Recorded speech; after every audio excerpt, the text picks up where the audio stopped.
So a little bit about Nelon Davis and Associates. Jim and Joe joined our chamber last March.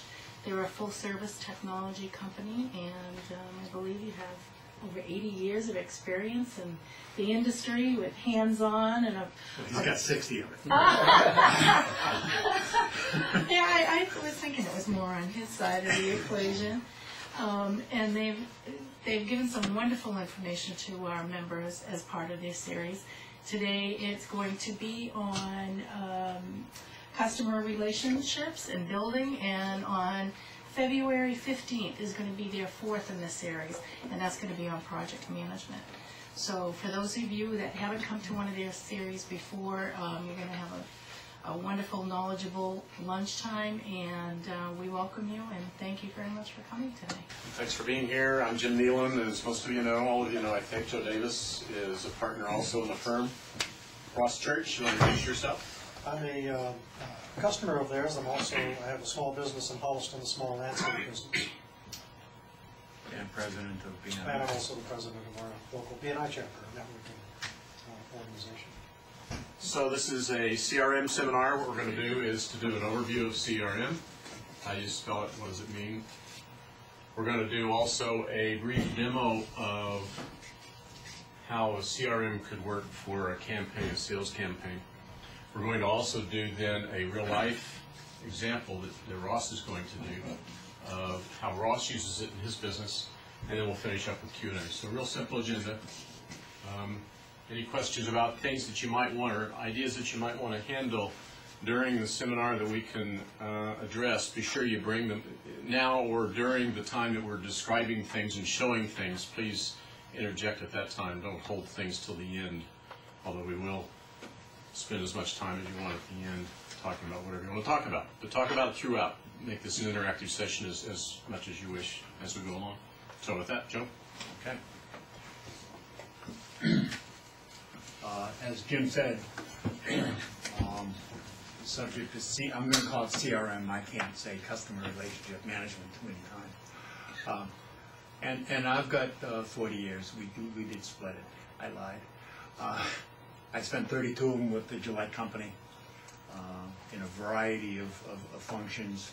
A great deal of time with the marketing people and the sales people and the distribution. I worked for a smaller company, Envoy, that was a trailblazer in Salesforce automation. ACT was a competitor of ours. The barrier to entry back then was the laptops weighed about 22 pounds and they cost about $6,000. So that was the barrier to entry. The software we were selling was about $1,000. But it had all of the CRM functionality. We had great clients. We had Texaco, Exxon, General Foods, Kraft, Ciba-Geigy. We had a boilerplate, but we just couldn't break through back then. Communications were terrible. This was in the 90s. I went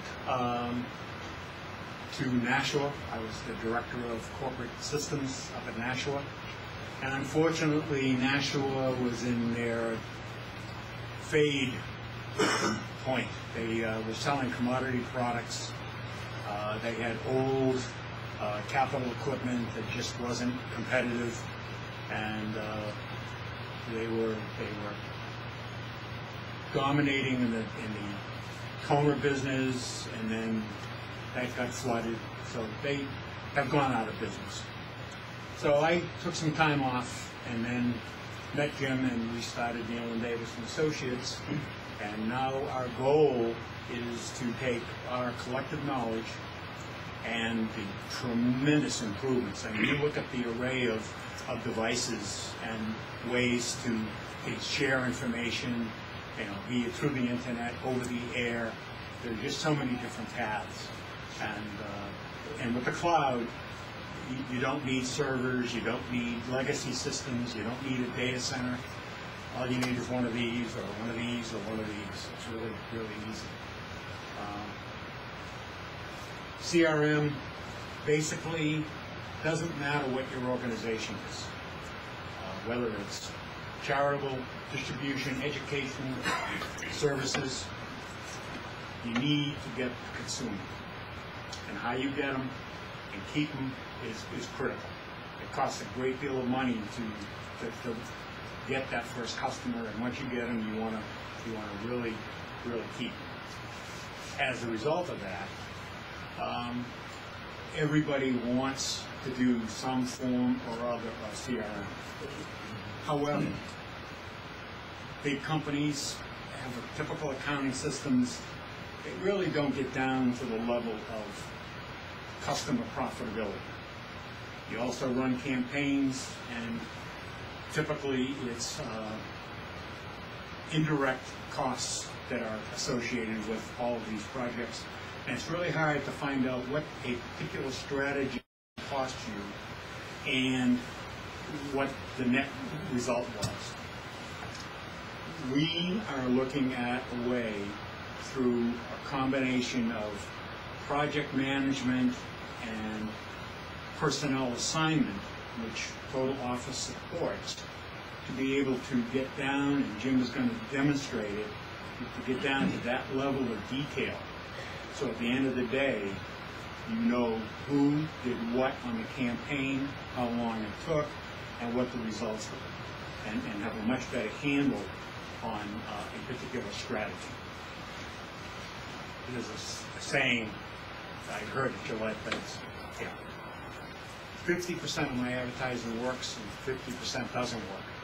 I just don't know which half is which. Because of it, and we were talking about this, there is no shortage of options. I purposely made it small so you couldn't read it. There are dozens and dozens of competitors, every price range, every option. You can lease, you can buy, you can build, you can run it on the desktop, you can run it in the data center, you can run it on the cloud. The trouble is picking one of those. And that is a process unto itself. When you think about it, it's going to be a big project. You're going to involve a lot of people because you have to make sure it's a one-time deal. So you've got to make sure that you've got everybody's ideas incorporated. The impact, it's a long-term investment. It's a lot of money. You're going to have to implement it. You're going to have to train people on it. You're going to have to maintain it once it's out there. And then there's the always constant new features. The business changes and the new functionality. How do you integrate it?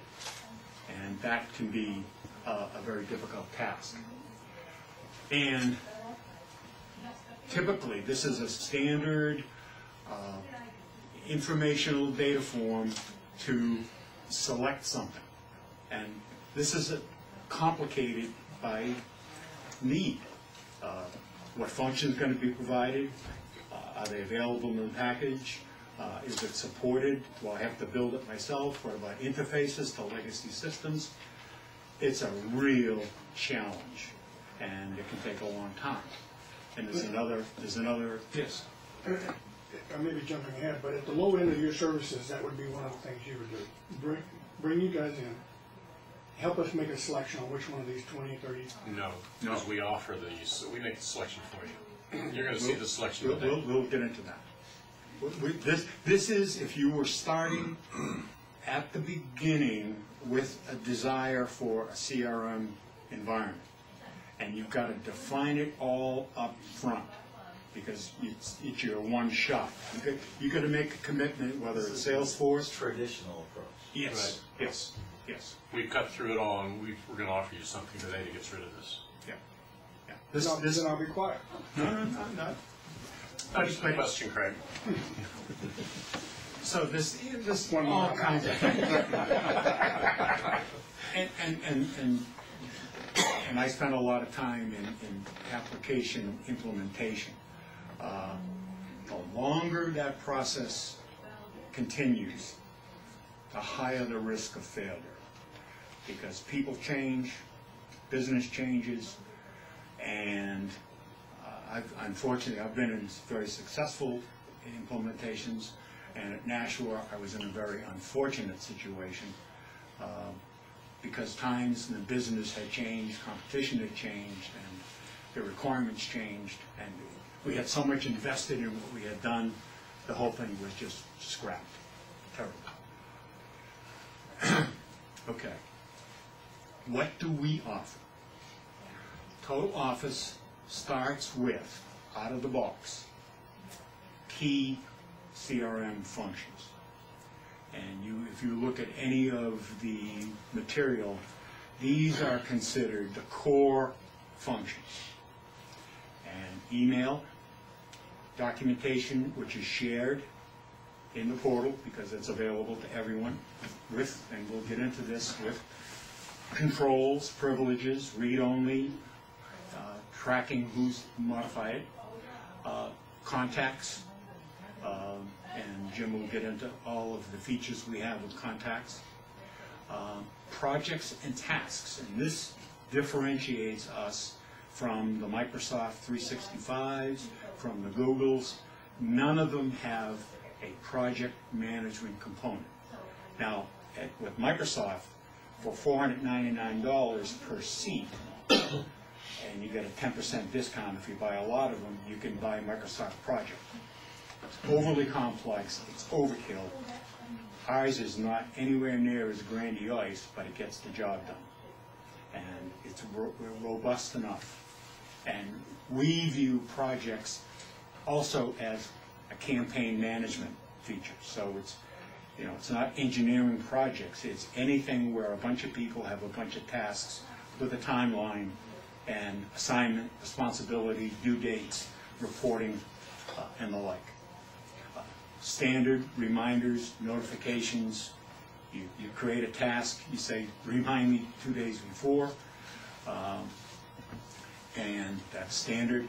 And full boat of calendars, shared calendars. Your own individual calendar, and then all of the other associated groups.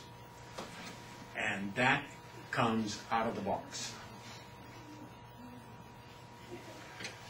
As a result, there's no capital investment.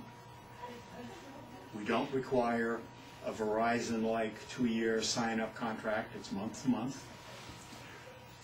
There is no minimum number of users. You can start with 1, 2, 3, 4, 5, whatever.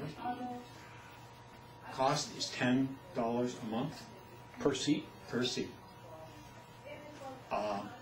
We also have available synchronization to smartphones, where if you put a task, a contact, or you update your calendar over the air, not through the internet, over the air, your calendar and your contact lists are updated, and your mail. So if you have the mail connection as well, any notification, you say you're working on a project, and again, Jim will show this, and you assign someone, that someone will get a notification immediately that they have an assigned task, or a task has changed. So you have an app for the mobile? Yes, yes. Let me just add one more thing on that. It goes to just about anything you can have, iPhone, Android, other laptops. There's an old PDA legacy sitting here, so it goes down. My tasks are all here, emails all here. If you have something that's old school, there's 15 years old, then that is here as well. iPad, where's the iPad? Is the iPad around? iPad. iPad is here. So if you want to carry this out with you on the road to someplace, then you're fully connected through here as well. The same, whatever information you need is designed to go to whatever device you've got. Okay. And this, and I've been doing a lot of reading, there's a new buzzword called Agile product system development, where the new approach is deliverable functionality every 6 to 8 weeks. It's a very rapid application development twist, and we are modeling ourselves in that vein. And so our goal is to provide a foundation that is secure, reliable, and supports the rapid implementation. So out of the box, at no capital investment, you get all this functionality. Then what we would like to do, and this is the last line on the previous slide, was custom interfaces for legacy applications. I skipped over that. We then have the ability to link into existing systems, or if we, because of whatever reason, NDA can't do it, but you want it to be built by someone else with a special needs, say it's a special engineering module or a quotation package, you want to be able to link to it, then we can build that link as well. Joe, you mentioned being agile, and it's part of the Lean Startup philosophy. Yes. So in rolling this out with your customers, what have you kind of measured as part of your customer response as your minimum viable product? Is the legacy linkage part, is that what they want? Or what part of the CRM that you've rolled out? Our feeling, and Ross is going to address it, is the cost factor. There's almost no risk at $10 a month. Okay. But what are they using as part of it? Why don't we show you that? Yeah, we'll get That's a good question, and this is you're sort of about the 10 minutes ahead overview. of the answer. Yeah. We can show you that. And you'll see the richness of what you get out of the box. And that was the key. I mean, there's a lot, and you also said it, there's a lot of frustrations with what the end product is. It's really hard to satisfy everyone out of the box. So you start with what we feel is essential, that everyone should say, yep, I expected this, it works the way I want it to work, but now I want to do something else. I'm working with someone else on an application which is lead management. And it wasn't advanced enough to show here, but we have an application that runs in this environment where a lead comes in, drop-down boxes, and you populate that. It was a mailer, it was an ad, it was a seminar, boom. You assign it to a salesperson. That salesperson automatically gets an email. An email has variables in it that carry with it all the details from when the person brought the lead in. So in one swell swoop, it gets captured, and you can have as many criteria in that initial capture session, and the actions are triggered. You can copy the product manager on the strategy, so he knows how many responses have come in real time to his latest marketing strategy, with all the details, who the person was, where they saw it, and also what the next action is. So there's no question about, okay, I got the lead, now what do I do? So that doesn't come with this, but that's the kind of thing that if that's your next hot button, and you want to do that fast, and you're going to get points with your customer base for doing that, then we do that next. And so it's hot, you get it, and you don't have to worry about all the periphery of all these other applications that are out there that I guarantee you 50% or even higher aren't being used on a daily basis. They come with a package, yeah, I don't use that. That's a famous, I don't use that part of the system. This way, you start with the core that you know you need, and then as your particular business has particular needs, you're in the real estate business, so you're worried about the home inspector coming and the financing, so you have a different view of the collaboration process. You customize it for that, for your need. You don't get a package, you see. And it's proprietary, and that's sometimes a dirty word for support, but if it's done in standard relational database tables and joins, nothing magic, SQL, then it's not a big support issue. We're not writing stuff in assembly. So we get into a bit of detail. about what Total Office does do. And the whole heart of the matter, as we all know, is the customer. Whether you call it a customer, a client, a congregant, a brother, a sister, if you're fraternity, sorority, charitable organizations have sponsors, have whatever you want to call this thing that's the heart of the matter, the people that make the thing go, clients, whatever you call this thing. Off of that, you want to hang a whole bunch of other stuff. You certainly want to be able to do communications. You certainly want to be able to do things such as have shared documents.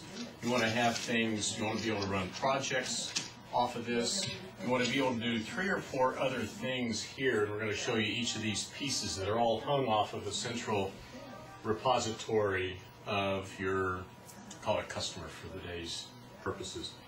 And in here is the core of everything. In here is where you need all that information to be able then to adjust whatever your needs are to make sure that your operation goes. We're going to do a sales campaign here just to show you an idea of how you might do customer relationship management. We've set up a fictitious company called Ideas Unlimited. What you're seeing here is Total Office. That's what we're all about here today in this room, is Total Office. Total Office includes a way to come in at the start with a desktop, which has your whole world right there in your desktop, the logos customized, looking for the mail that you want, a message of the day, so your employees who are working with this, with Total Office, can use any of these mail, calendar, documents, any of these things down here at a single click. So we're talking about mail, we'll talk about calendars. We're going to start down here with contacts. And what we have here on the screen are a series of our customers, our contacts, our clients, our congregants, whatever you want to call those people. And they are sorted by name in this case. They could be sorted by any of the columns. This is a typical Microsoft kind of operation. We can look at Tom Austin, and we can certainly expand Tom Austin and see basic information. So if I get a call from Tom Austin, I can look up, see, oh, where he is. He's the president of a company on 1 Main Street, and his telephone numbers are that. So I can kind of get some easy identification of who he is right off the bat, and that's what he looks like, by the way. Not really. Or I can really look down into Tom Austin and look at some detail of what Tom Austin is all about. And so Tom Austin is with Alpha Corporation. He's the president of that, and there's a whole bunch of stuff down over here that you can scroll and see the basic details of who he is. It allows you to put some notes down here where somebody has said he's perhaps the most important candidate for us moving forward in our campaign, because this is a sales campaign that we're going to be working on in a moment. Using these contacts. This is a salesperson using this. This could be a salesperson using this for a sales campaign, as the example we have here right now. It could be anybody in your company looking at anybody, whether these are people in the company, contacts, employees, whether they're outside the company. And we're going to get to that in just a second, because you can have categories of people in your contacts. So in your contacts, you could have anybody that you've ever known. And then you can have categories of, well, these are church members, this is my fraternity, these people live in my hometown, these people work for my company, these people are family members, or whatever cross-cut, however you want to cut, slice, and dice all of these contacts over here.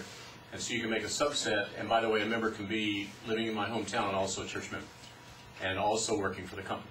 So you're going to have them in multiple entry points here, so you can look at them in multiple different ways, depending on what your needs might be. In this case today, we're looking at a sales campaign. We're going to split these up in a few minutes here once we get done looking at just the basic information about what we have on this person, including that he's an important candidate at this point. We can look in the details of Mr. Tom Austin, and we can see that we first contacted him on the 25th of this year. By the way, these fields are all customizable. I just threw some in here just to give you an example of things for thinking about what you might want to put in here to give you an idea of, you can have dates, calendars in here to say when I'm going to close this guy. Sales campaign, we're going to go out, we're going to ask him for money, we're going to expect that money, we're going to close him on February 1 as the expected close date. And will we close him? We believe so. Or no, we're going to have to put him off for another year or whatever. And we can put those notes down in another box, or we can put the notes down here in comments or a number of other places, including up here, about the fact that he doesn't have his money this year, but next year go back. Do not call this year, call next year, and make sure that we follow up next year. Who's the sales rep? So you have drop-down boxes. You can have as many sales reps as you have sales reps in the drop-down box, so as you can pick a particular sales rep and you can reassign this person to a different sales rep, and so forth, what kind of business category. The point of all this is just to give you an idea, some thinking ideas about how you might categorize and keep track of this particular contact that you might be wanting to put into your sales campaign. Categories. Now, we're going to do a sales campaign here. In the sales campaign, there are too many to do in one fell swoop, or one swell poop. I didn't realize you were going to introduce my dog. My dog has swell poops. But in that, we want to do two swell fell swoops here. And we're going to have campaign 1 and phase 2 here. And in this case, we have assigned Tom Austin, Mr. Tom Austin, to be in this sales campaign phase 1.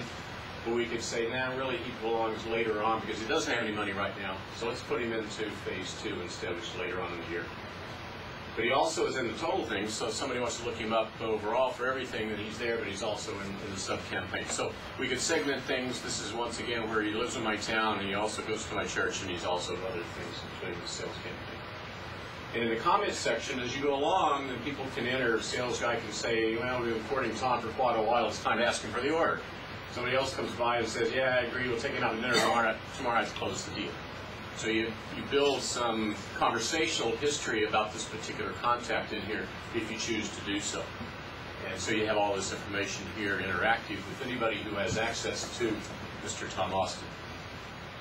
Speaking of permissions, permissions go down, granularity goes down to the individual person and whether contact, and whether it's read, write, or delete, kind of, or just see, which is just read, then that kind of granularity is here. So anything you see anywhere in here is controllable, both as to coming in from this side, who can see, read, write, delete, and who can be in it also. You can make some changes from the other side. So either direction people can make some changes or not changes, so that you can see or not see any of this information, or affect any of the information. Can they make them simultaneously, Jim, in the sense that if you had an office, of a dozen people and 3 people were involved with a particular client, yes, can they be touching the record at the same yes, time and making changes? Yes, you can. Yes, yes.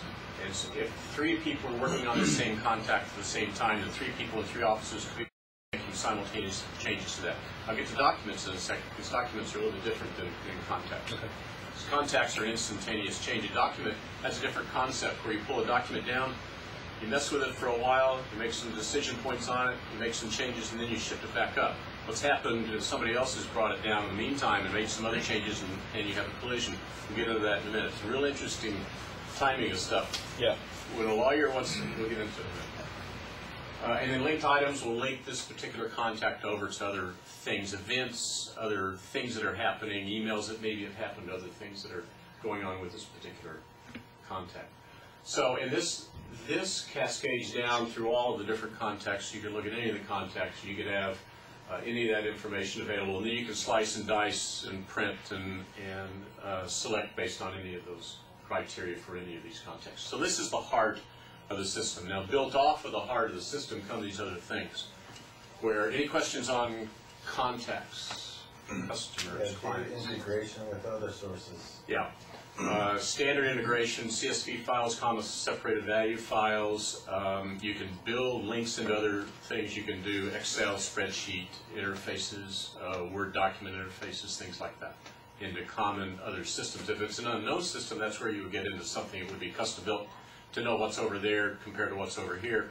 Or if you know what's over there, then you can export something out into a common format, such as a CSV file, and bring that CSV file in here into also known as a common format on this side to share information. How about just in terms of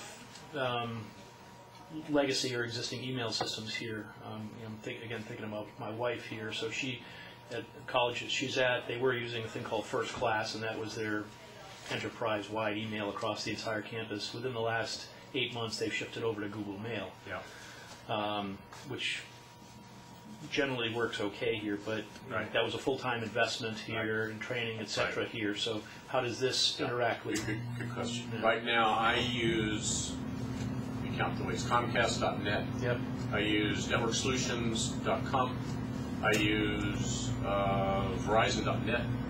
I use Outlook to originate mail, and I use Total Office for mail. They are all consolidated the way I want them to consolidate into a place that is common for me, because I need to know where to go to see my mail, because I don't want to go to 5 places to see 5 different things. Oh, I didn't look over there today. I want it all to come in one place so I can then mess with it and get it out of there, delete it, reply to it, whatever. And that's what I do personally. In fact, my favorite is having everything in Outlook, because I'm not always cloud connected, and I'm sometimes on an airplane. And when I get on an airplane, I answer email on the airplane.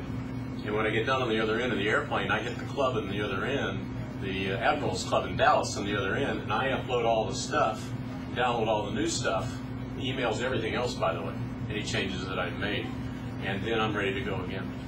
So, and all the Gmail, all the, Hotmail, all the things are So you've got supported. hooks into it either Correct. way. Correct. Yeah. Both directions. Sync both directions. And I can write an email here and sync it. And this is synced to here. For me, it's synced to Outlook, and Outlook is synced to all the others. Right.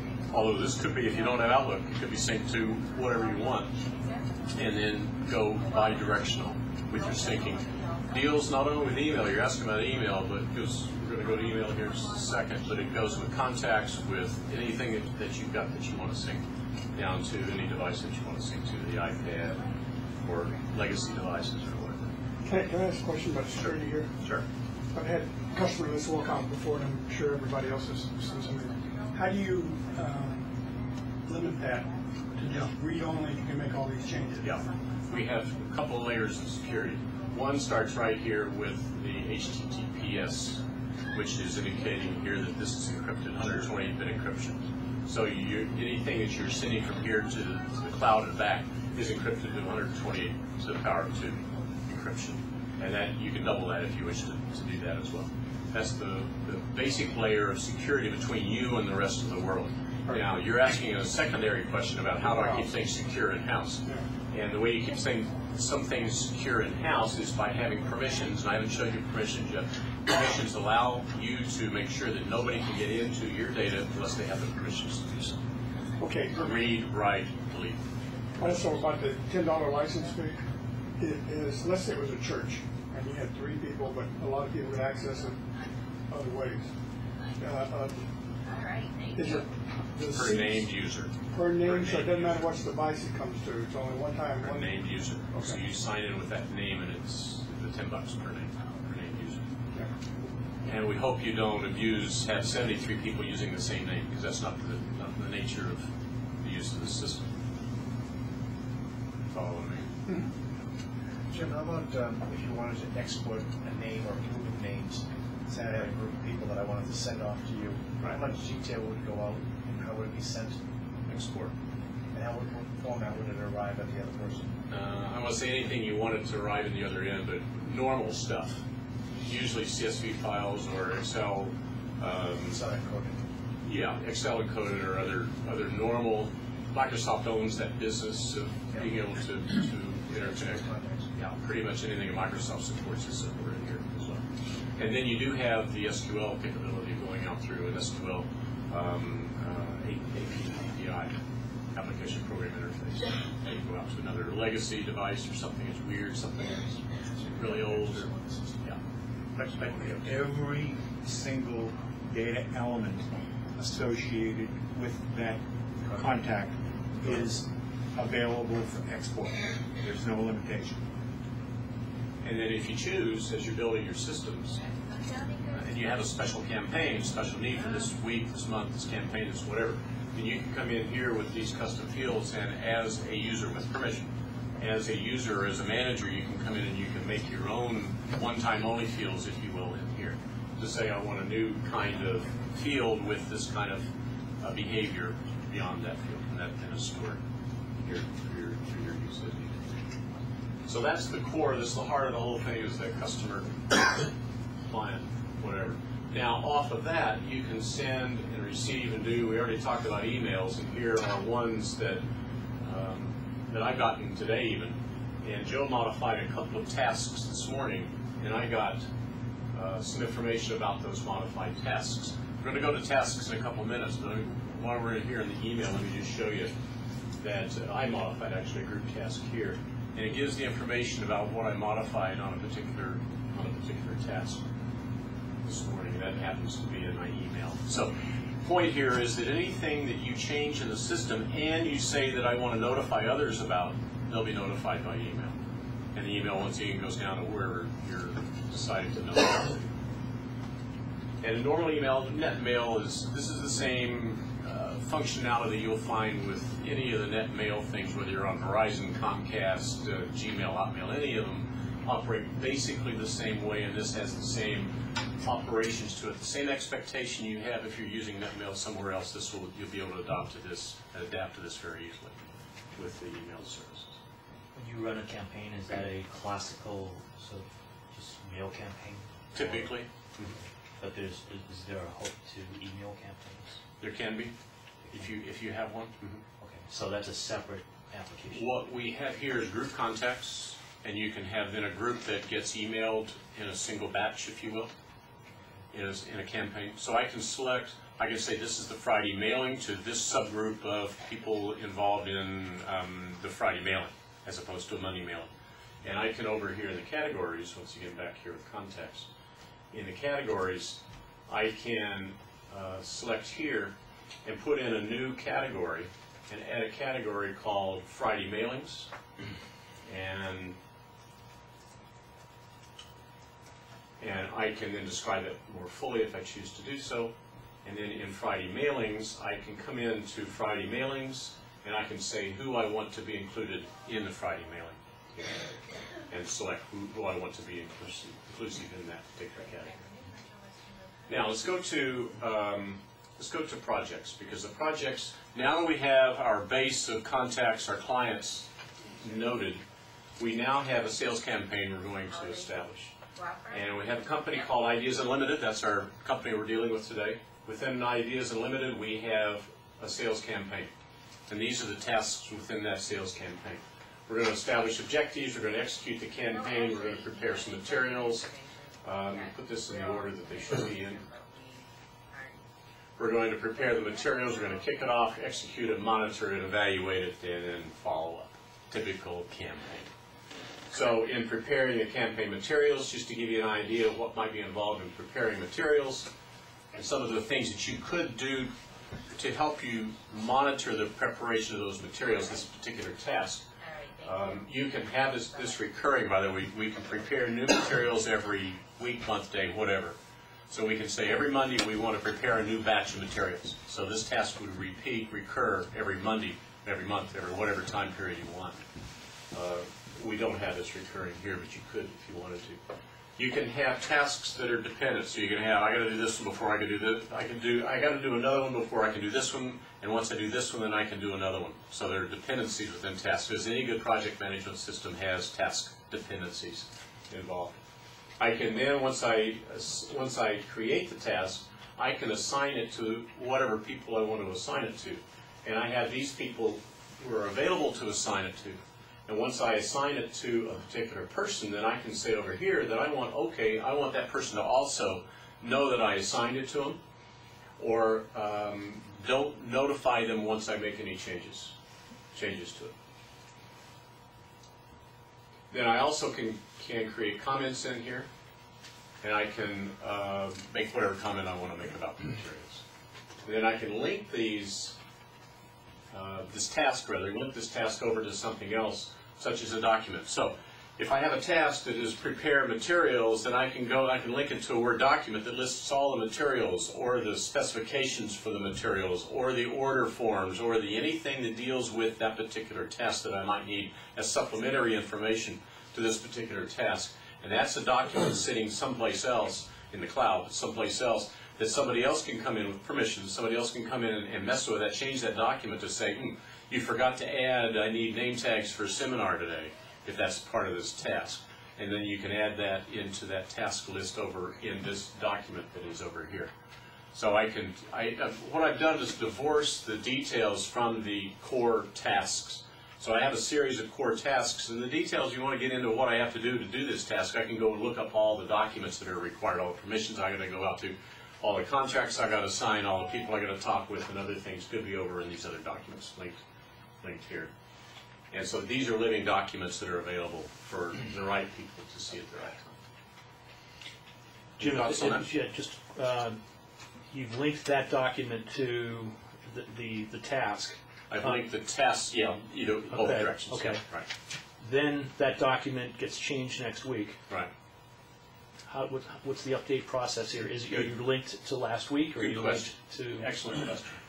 Over here in documents, we see the documents that are linked to, potentially linked to. This one was the one I was linked to right here. And I can come into this document, move this over so we can see the full name. Documents are a very interesting conundrum here, because in cloud sharing you want to be sure that you have the right document, but you want to be able to say to a lawyer, here's a contract for our campaign. Do you agree with it, lawyer? Do you agree with it? Does it have all the stuff in it? Are we doing the right things? So you put that up there, you notify that, because that lawyer is a part of that task, and you've now made a change to that task. You've now notified your lawyer that you have now changed that task, so he gets an email saying, ooh, they've messed around with my task. Now I better go look at the document, because you've also entered some information saying I've changed the terms and conditions of this particular campaign. So go look at this document, and you pull this document down. Lawyers pulled it down now. I have the capability here as the project manager for this operation. I have the capability here of doing several things. I can turn versioning on, so I can keep track of which version of that document I'm dealing with. If I have multiple versions, I can go back to any version and see any version that I had, because they're all there, or as many of them as I want are still there. And I can revert to any version that I wish. Now you messed that one up royally. So I can do whatever I want to with it. I can change the order to make that an older version or a newer version, or delete it altogether. So I have a complete audit trail and versioning of everything that has ever happened to that document from moment one to now in an audit trail. So I can say, no, the guy says, I changed it to this. No, you didn't. Yes, I did. You can see the different versions here. Plus, I can do another thing here. I can say to this particular document, I can say that I want to lock it. It's locked right now. I can say I want to unlock it so that it's now unlocked and anybody can touch it, do anything they want to with it, including update it, in which case if I updated that document, I would see 2 versions saved, because it's the second version. And I would then be able to see the audit history of this. I simply have only one here, and I can look at details of that one that are here. And here I've got change notifications turned on, and don't have it locked now. I can relock it. I did have it locked a moment ago. I can relock it. And down here are all the changes that I've made to that document since the time that document was created, and who did it, and dates and so forth, about the change history of that particular document. But there is only, quote, a limit of 100. Jim and I were kidding. He said, he made a statement, as many as you want. No, up to 100. Right. And we said, is that high enough? For him, no. For most people, 100 changes to track is enough. And so I have a question on the document, and you can tell me, take it up later, but I create documents which are reports, and they're really a combination. They're documents that are made up of several other documents, right. All of which are being worked on independently by multiple sources. Right. You want to link to the root. Well, I'd like to do all in various stages of development. Ultimately, but they all have to be linked. But I'm not even sure I'm asking the question. No, I think you are. There's several ways of handling that. One is you could have, as Joe's saying, a root document, and others linked off of that respect their own linkages and their own versioning and their own locking mechanisms among themselves. Or you could have a master thing here where you have an interactive interlinked locking system here, which respects which documents you're changing and which locks you want to implement in the whole scheme of things. So you can flatten it. You have locks and versioning at that level, or you can have as many tiers in a hierarchy as you wish to have, depending on how complex the document, how many subsections and so forth in a document you may want to have, and versioning and so forth in that. Because each document can be a separate task. So you can have subtasks within tasks. And so you can have that document actually into as many subtasks. I'm not in the task screen here, pointing the wrong screen. But in the task project screen, you can have as many subtasks, dependent tasks, or subtasks, not even dependent tasks, similar tasks, same level tasks that you would have, that would then have the individual locking and versioning on each one for documents. Okay? Okay. It can get complex, but the complexities actually have been architected into the system and are available to. It's mind-boggling sometimes what you can do with this stuff. It's really quite elegant. Is the word I was looking for. Quite elegant. Okay, so that's projects. Finished all of. It's not another project. Finished all the projects in your sales campaign. And as you sign off on the projects, you're preparing the campaign materials. You have the other things down here that I didn't point out: start and due dates and status. How far are you into it? Not begun. And where you are in the particular task within the project. How high a priority it is, and so forth. Now, one other thing here within the project management piece, you can then lay out the tasks into a Gantt chart, so you can see the dependencies, predecessor, successor tasks. Here are the tasks, and here is a diagram. You can print this out to see what happens and what your timeline is for the different tasks. And then you can do an overall project summary of the thing and take a look at everything that's going on. So some pretty good tools in here to keep track of what you're trying to do within your project. But it all begins with the customers, contacts, whatever you want to call them, clients, and then moves into the tasks that you can perform off of it. Is there a way, where this is all regarding the client here, and I suppose because it's all cloud-based and you can assign permissions, etc. But is there a way to give your client, who you are managing, who you're doing projects here, selectively give them visibility via the cloud? We have our clients doing that right now. Yes, they can how am I doing? How's the project doing? I can't get to Melissa right now, but let me just dial right in and see where we're at. We have an energy client right now who runs energy improvement, building product improvements. Yep. And they have clients who are watching what they're doing and when something is going to happen. They're going to come and install Windows tomorrow or next week or whatever. Yeah. And their clients actually look in to see what's going on. Right. And the subcontractors look in to see, I better get out there and install the Windows because that client's expecting to see it on whatever date it is. Down to whatever granularity you wish for that client to see. You may wish the client to see only the top level. Yes. We're going to finish the project by this date and not see all the subcontractor work and all the rest. Yeah. You may not want that. It's your choice to open up or not open up anything at any of those. Calendaring, complete calendaring here. Here's the campaign. We're going to start it here. We're going to execute it here. Complete calendaring that's shared. So I have a personal calendar here that I'm not showing at the moment, but it has all my personal activities on that. And then superimposed on that, if I were to show that, superimposed on that are all the ones that belong to me potentially. Permissions, once again, all the things that I am involved in will be showing by different color bands. This is blue because this is our Ideas Unlimited example we're dealing with today, showing all the different things on the calendar. And then you have the busy and the can I do a meeting on this date? You have all those kinds of things that you might want to schedule. You have an administrator who says, is Phil available on this particular date? And the administrator can look into your shared calendar and see whether you're available on this particular date or not and schedule a meeting accordingly.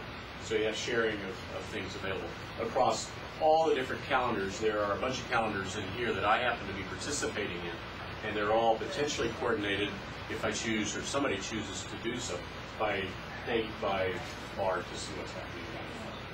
So that's a real brief, quick, way too quick overview of what we want to show you today.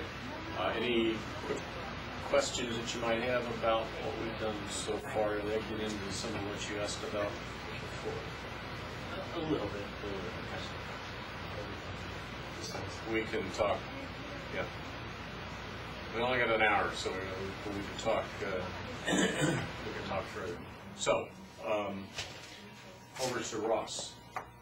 Ross is going to show you a real life example of what this is. a dummied up sales campaign. And Ross is going to show you a real life example of what he's doing. While Joe's getting set up here, just let me reiterate, I'm a customer using Total Office. I typically wear 3 hats. Nothing very complicated about that. I'm a homeowner and a husband. My wife may differ with me as to how much of a husband I am, but be that as it may, we're all subject to the same honey-do lists. I'm a business owner, small business in Holliston, a landscape business. And then I have a networking organization that I participate with. I'm the current president of the local BNI networking chapter. All of those have activities that I have to manage, and what I'm looking for with this system is a way of helping me to simplify things, manage it, coordinate it in as concise a location as possible. My objective is to get rid of this, my calendar, my scheduling book, different documents that I have to carry around to remember things, and then contacts, business cards. So Joe introduced me to the Total Office system. If I can find the cursor here. When he introduced it to me, I immediately saw an opportunity here to tap into something that was going to accomplish what I needed to accomplish. This is my access point. It's mine. It has my own user ID, my own password associated with it. And when it comes up, it brings me into the desktop, which again is tailored to me. This is my desktop. Nobody else sees it because I'm the user. Most of the elements that Jim went over, I'm currently using, both as a homeowner for my personal needs, for my business activity, as well as the BNI activity. I've got mail on here from different events that have gone on. I have my own calendar for my doctor's visits, for dental appointments, for whatever's going on in my life. As Jim mentioned on the overlay, on this one I have the BNI activity overlaid in here, so I can see in a snapshot where I may have multiple activities going on the same day. If when I loaded them I had a conflict with a timing issue where 2 events were going to take place at the same time, it warned me, still let me do it if I wanted to, but at least it told me we've got a potential conflict here. I'll get back to this in a moment. I'll just stay with my personal calendar. So I can, as long as I want to keep loading this, it'll go out into the future months. The feature that I use the most on this is the calendar as well as the projects. As it relates to projects, come down here to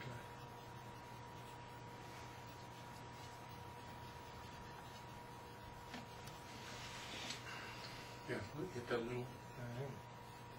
I am hitting a little thing. There we go. I have loaded up some projects. I've got a general to-do project that has a number of items on here that I have to do around the house, whether it's repairing one of my vehicles. I've got a sink that's got a leak in it.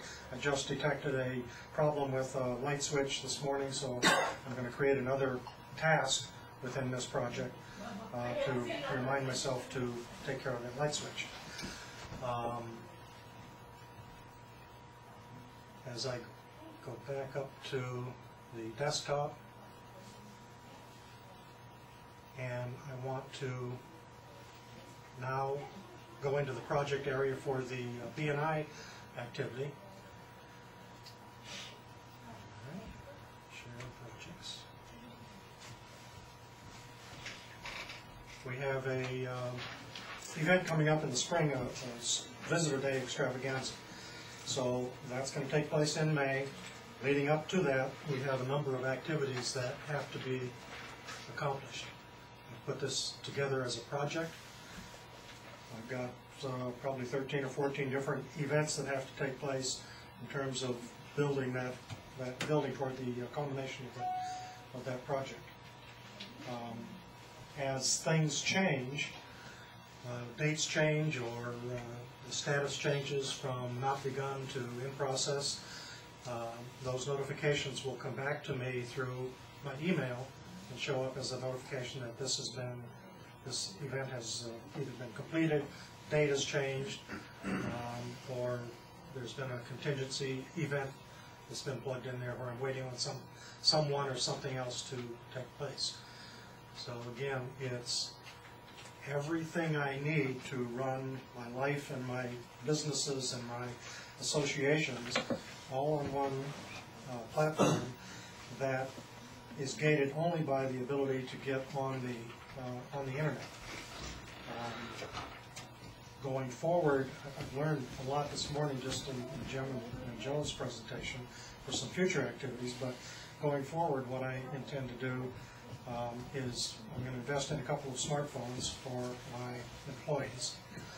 I'll be hiring an employee, because it's a seasonal business, I'll be hiring an employee for the springtime, probably let him go during the summer, and then hiring somebody back in the fall, so they don't have to carry that labor throughout the summer when I'm not needing it. The point is, while I have that employee, I can set up a user for him. It'll cost me $10 a month for that, and when he's done, and I've let him go, I can terminate that user and therefore eliminate that cost for the time period that I'm not utilizing the activity. As a small business owner, that's tremendously important to me. $10 a month, you think that's not a big deal to keep eating that cost, but to me it is, and it's all relative to the size of your company. If you've got 10 temporary people that you're plugging in, then that may be a different cost, meaning to you. Again, the cost is very critical to me. It's very, very affordable in my eyes, coupled with the fact that the software is resident in the cloud. I don't have to worry about backing it up. There's enough backup process capability built in here that is done automatically for me. I don't have to worry about that. I don't have to worry about having a special hardware and stuff at the house.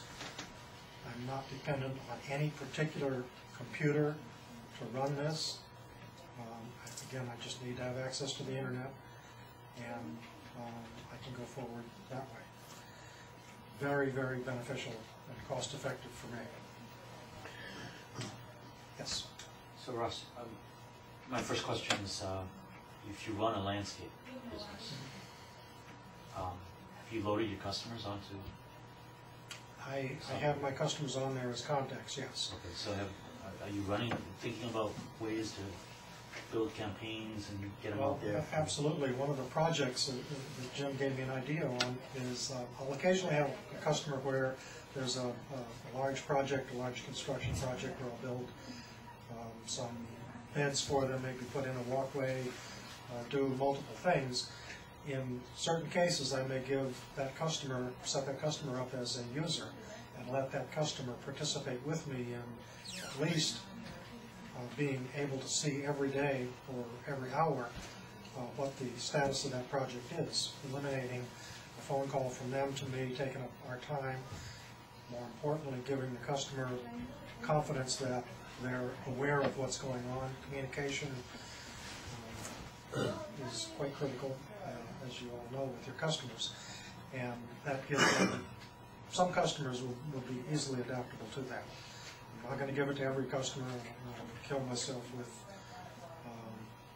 well, what are you doing with this? And why did you do that? But I can see some applications where it's going to become very beneficial. I'll eat the cost on that, $10 a month to give them that warm level of confidence is well worth it. Would that be an extra cost if he's giving Cost is named user, so people who sign into the portal, each of those users bears a cost. So you could have multiple users come in under the same entry point. Is there any connection to your accounting software?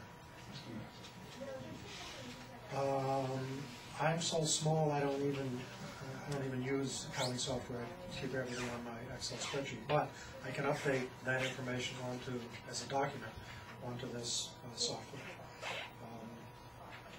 Basically, my invoices are Excel documents. So I hope that answers your question. Let me add one thing to that. If you wanted to do some cost accounting or at least some financial accounting out of here, then you could set up some fields in your projects that would then trigger something coming out once you finish that task. Task completed, and that would trigger an expense and a price, if you will. How much it costs me and how much I'm going to bill for it out of that by task or by whatever granularity you wanted to specify. And that was the point that I had made in the first part of the presentation, was the ability to have all of this activity, both from a time perspective and who did the work. So if you've got a high cost marketing artist type person, you run a different rate. But at the end of the day, you know that these activities took place by this person. This is their rate. Very simple Excel spreadsheet. Do the extension, get the cost breakdown. This job had these tasks, involved these people, these times, at these rates, this total cost. And what did it do in terms of business? How many customers did it bring in? And do that analysis, which most accounting systems don't get. It's just an indirect cost. It gets prorated with some mathematical equation. You know, personnel systems are typically prorated based on the number of people in a so if you spend $100,000 a year for your HR program and you got 100 people, you know, it's $100, $1,000 per person. That's not really what it costs. It could be one person who's got health benefits and termination problems and severance package, and he's costing you a fortune. But you don't have that ability. Everybody costs you $1,000. So this allows you that, as Jim pointed out, the granularity to get down at the project and task level. And subtask level. And sub. Ross, question for you, and I presume I know the answer, but with the idea that you've got these 4 notebooks here, you want to get rid of your notebooks. You want one device. So everything that we're seeing here, and presuming Ross wants to go with an iPad. This is for sale today. Right, but everything you see there, okay, I mean, you know, check, you know, so there's no issues as far as, you know, iOS, the hooks into iOS here. So he's got one device, bang, bang, bang, see everything. You can open up all the attachments. You want to export CSV to Excel, which isn't running on the device here, but it's somewhere in the cloud, then you're good to go. And then you're bringing up a good point. We have adopted open software concepts here. So we pay nothing to we pay nothing to Microsoft because we use open source software. Libra, L-I-B-R-E. And there are others. Yep. And they emulate, because Microsoft owns the business, of course, but they emulate Excel, PowerPoint, Word, Publisher, all the things that you would expect to find from Microsoft. They're all free, and we use that ourselves. Everything you see, you know, the document, the poster over there on the wall, everything that we produce, everything in here is produced on free software. So by the nature of being free, updates happen, upgrades happen here. You know, in the service business, the customer, if something goes wrong, they're looking for what's called a SPOC, single point of contact, or one neck to choke. We have a telephone number you can call. Yes. So, but I mean, with a single, yeah. Okay. So that's our objective. Now we do have the Hyper Office company behind us. Yep. And in fact, Jim and I are trying to schedule a meeting with their chief technical officer down in Rockville, because we have some ideas that they like in terms of things we've come up with based upon conversations like this. You know, what if? And it's the old enhancements. You know, the next release kind of thing. So that button right there. Yep. feedback. Feedback, yeah, they're looking for it. This goes directly to their head developer, actually gatekeeper for the head developer. He doesn't have time to read all that, but gatekeeper for the head developer gets this stuff. And she takes a look at everything there, reads it personally, and does some vetting on it and some gatekeeping on it. What's the installed base of this right now? How new is it? What It's kind been of? around for 10 years now. Yes. They haven't told us how many, but they do talk thousands. And I had a question that was in the retail category that I was working on, and they said, "Oh yeah, we've got several retail accounts, and yeah, they do similar things, and we, you know." But we're a value-added reseller, so they haven't opened up the kimono full bore. I mean, we're still, you know, we're up here and they're in Rockville. That's why we want to get down there and face to face. I want to show you just very quickly here. This one.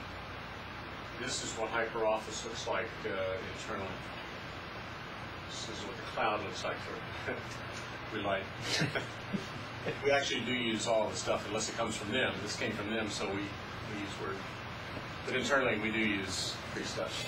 But here's HyperOffice's facility. And I don't think going into the details, but this is if you wanted to spend some time looking at how they run their cloud, if you will.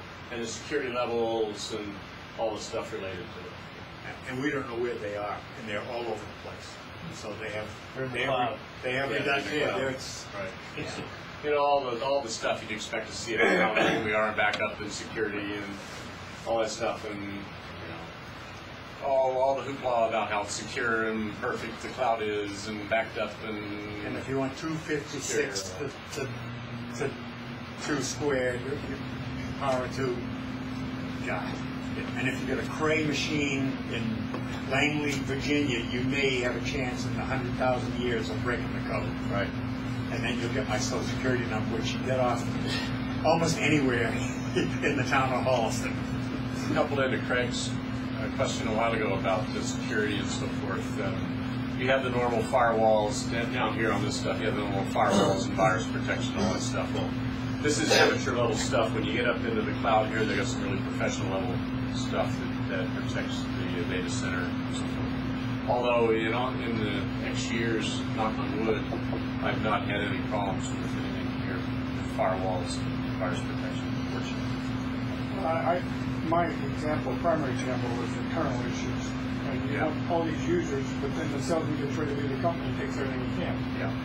And how you take this up? Yeah, so you have something called a postmaster who has the overriding capability of being the super boss and getting into things like that. If you get an indicator if somebody starts copying the file, maybe there's something some internal postmaster has access to every facility that's within the product to look at all that stuff, activities, all the logging, all the audits, all the everything inside. There is if you want to have difficulty sleeping, you want to read something, you can read the log of the postmaster. I'll let you do that. No thanks. I mean, it's.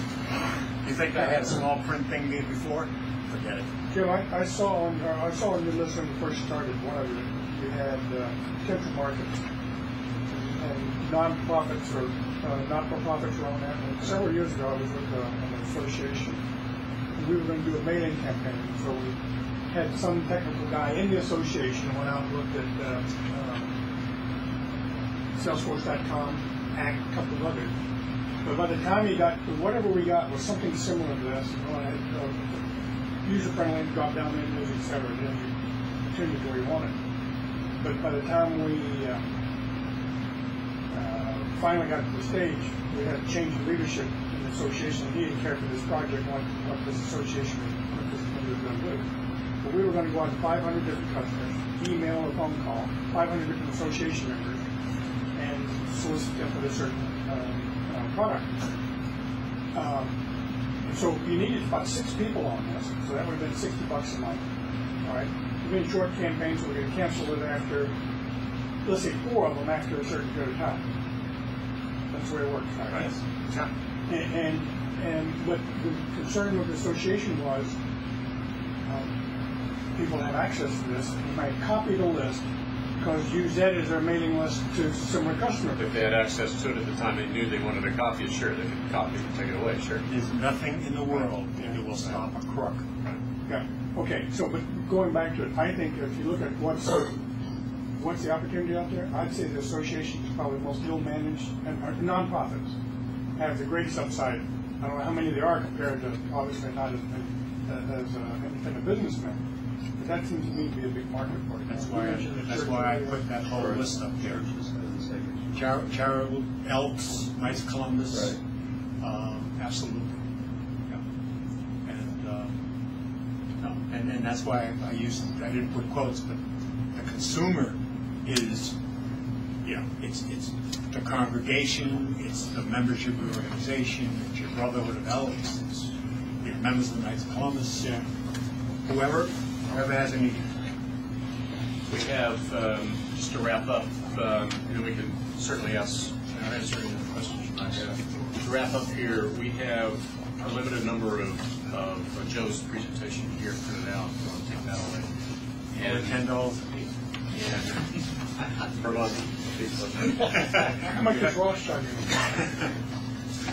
And these are flyers for the next one on February the 15th on project, specifically project management, which will also include process management.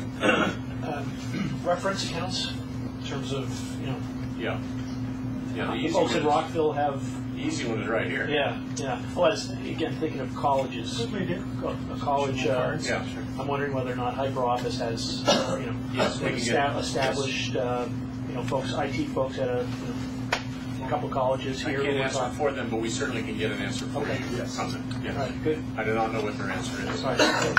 but she gets to the person who has an answer. It may be no. apologize. Maybe no, I don't know. I get a scoop. Okay, Jim, Thank you. thanks. Appreciate it. It was great. Very interesting. Any other questions that you might have? Any other things you'd like to see?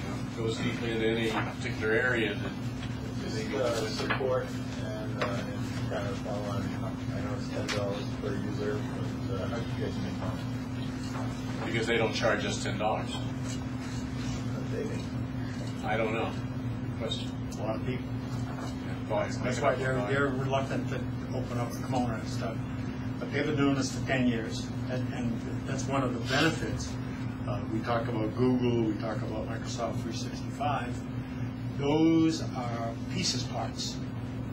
They get this function, they get that function, and they kind of wrap it. You can tell from this it's all linked. The documents, the mail, the tasks. So when they built this, they built from an architecture up. And so everything fits. There are no hooks, there's no add-ons. And they've been doing it for 10 years. And they're profitable, obviously. They're not getting any part of the $10. They are. They're getting part of the 10. Yeah. Oh, yeah. They charge us and we charge you. I thought I heard you. They weren't charging. No, they charge us. No, we have a cost Yeah. per user, and we we have a markup. then pass it on. And do they have a product above this for the people such as yourself would migrate up after a period of time? The database product and the synchronization product, and then the APIs to other applications. But those are hooked into this. They're not something Yeah, no, you, they're- once you there's- finish this, you don't go to the Right, no, next. There's no bigger HyperOffice. This is their base. This is what they. Complementary. So it's HyperOffice and then Total Office, the NDA basically Right. is We've the layered customized people. hooks on top Yes. of HyperOffice. Correct. Yes. Right. But the And synchronization Is tools, in their engine. is that an extra cost? Synchronization is yes. Oh, okay, so all the other add-ons you're talking about is not encompassed in the $10? That's right. The mobile sync is an add-on, and the database is an add-on. Those are the only two. And we felt the reason was, why should somebody pay, pick a number, $20 a month, when half of the users don't have mobile phones, don't have smartphones, or are just going to work at their desk? So there's no need for synchronization. So we layered it such that for those base people who don't have, and we didn't show it to you, but there's, under settings, there's a mobile synchronization area. Mobile sync. Mobile sync. How much is it's negotiable. Depending, you know, we started at 10. I mean, it's not going to be 100. It's going to be reasonable. What's reasonable for you? Pick a number. $10. That's fine. That's your price. That's your price. We're reasonable.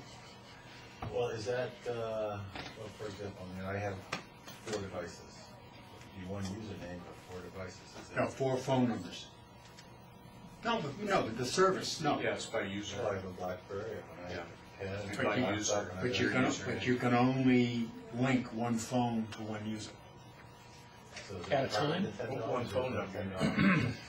One phone number To a user. to a user.